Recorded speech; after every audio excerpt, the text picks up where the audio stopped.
Hello and welcome students, Gyanjyoti coaching সেন্টারের পক্ষ থেকে তোমাদের সকলকে আরও একবার স্বাগত। কাল আমার যে ক্লাস ছিল বা যেই টপিক নিয়ে আমি আলোচনা করেছিলাম সেটা কিন্তু ছিল মেজর এডুকেশনের ইউনিট 4 এর 3 মার্কসের কোশ্চেন্সগুলো আমি আলোচনা করেছিলাম এবং বলেছিলাম যে নেক্সট দিনে কিন্তু 12 মার্কস এবং 6 মার্কসের যে কোশ্চেন্সগুলো রয়েছে সেগুলো নিয়ে আমি আলোচনা করব। সেই কথা মতোই কিন্তু আজকে আমি তোমাদের সামনে মেজর এডুকেশন ইউনিট 4 এর 6 মার্কস এবং 12 মার্কসের কোশ্চেন্সগুলো আমি একটু আলোচনা করছি। দেখো টপিক বা আজকে যে কোশ্চেন্সগুলো আমি নিয়ে এসেছি সেটা শুরু করার আগে আমি একটু তোমাদের বলে দিতে চাই যে তোমরা যদি সরাসরি আমাদের জ্ঞানজ্যোতি কোচিং সেন্টারের সাথে যুক্ত হতে চাও তাহলে কিন্তু কর্নারে দেওয়া এই দুটি নাম্বারের মধ্যে যোগাযোগ করে যে কোনো একটি নাম্বারে, কর্নারে দেওয়া দুটো নাম্বার দেওয়া আছে, তো আমাদের যে কোনো একটি নাম্বারে কল করে কিন্তু তোমরা অনায়াসে আমাদের সাথে যুক্ত হয়ে যেতে পারবে। এছাড়া কোর্স ফি রিলেটেড তোমাদের আরও যা কিছু কোয়ারিজ রয়েছে সমস্তটাই কিন্তু তোমরা এই দুটি নাম্বারের মধ্যে যে কোনো একটি নাম্বারে কল করে পেয়ে যাচ্ছ। কথা না বাড়িয়ে আজকে ক্লাসটা আমি শুরু করছি।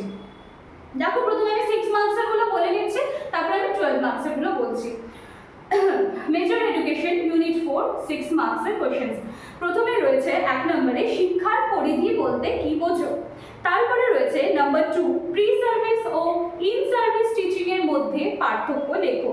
নাম্বার 3 একজন আদর্শ নাগরিক হিসেবে শিক্ষকের গুণাবলী লেখো। নাম্বার 4 সমাজসেবায় শিক্ষকের ভূমিকা লেখো। তো এই চারটা ছিল হচ্ছে তোমাদের ইউনিট 4 থেকে 6 মার্কসের, ঠিক আছে। এরপরে আমি 12 মার্কসের যেগুলো আছে 12 মার্কসের সেগুলো আমি আলোচনা করছি। দেখো, সবার প্রথমে রয়েছে প্রি সার্ভিস টিচিং বলতে কি বোঝো। নাম্বার 2 ইন সার্ভিস টিচিং বলতে কি বোঝো। নাম্বার 3 শিক্ষণের মৌলিক নীতিগুলি কি। নাম্বার 4 আদর্শ শিক্ষকের গুণাবলী লেখো। নাম্বার 5 শিক্ষক শিক্ষায় শিক্ষার প্রকৃতি বিষয়ে আলোচনা করো। এবং লাস্ট নাম্বার রয়েছে নাম্বার 6 শিক্ষক শিক্ষায় শিক্ষার ধারণা দাও। তাহলে তোমাদের ইউনিট 4 থেকে কিন্তু 3, 6 and 12 মার্কসের যে কোশ্চেন্সগুলো ছিল অ্যাজ আ সাজেশন আমি কিন্তু আজ এবং কাল নিয়ে আলোচনা করিয়ে দিয়েছি। এরপর আমি ইউনিট 1, ইউনিট 2 নিয়েও কিন্তু চলে আসবো, ইউনিট 3 নিয়েও চলে আসবো।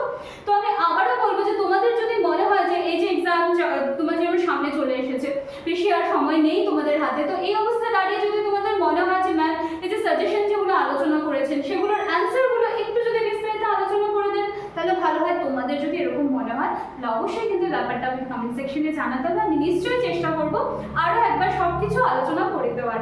এছাড়া এই যে যেই টপিকগুলো আমি এখন বললাম, যে কোশ্চেনগুলো আমি বললাম, সবগুলোর কিন্তু একেবারে ডিটেলস ক্লাস আমার অনেকদিন আগে কমপ্লিট হয়ে গিয়েছিল। তোমরা চাইলে কিন্তু সেখান থেকেও দেখে আসতে পারো।